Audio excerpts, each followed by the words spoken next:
Welcome to a new Prince August video. We're going to be melting printer's metal today and casting a toy soldier.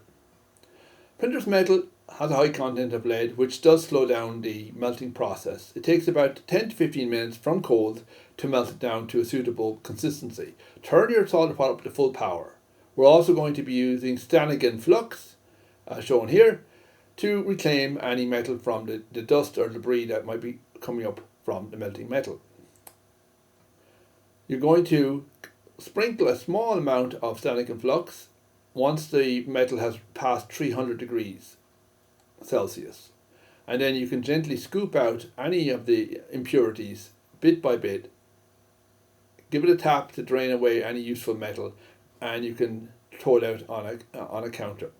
Any bits of metal that are still viable in there can be thrown back into the pot once cool. Once the metal gets up to about 370, 380 degrees, we can start casting with it.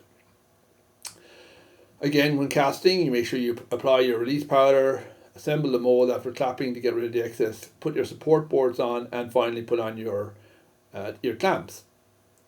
At this stage, then we begin to prepare for the pouring of the metal. You want to put it into the ladle, give it a few taps to make sure that you get a nice even amount that's pure and clean. Bring it over, rest it on top of the mold so you're only pouring a short distance, and quickly fill up the mold as fast as you can right up to the brim. Give it a few taps, keep filling it all the way up. It needs the weight to be able to push the metal down into the mold.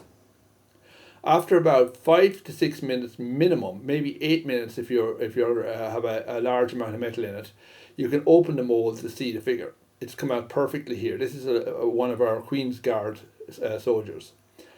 Gently bend the mold to loosen the figure's grip, and it comes out cleanly. Now it's got ingates in it, and we can cut those ingates off with a snipper until we're left with the figure itself. Thank you.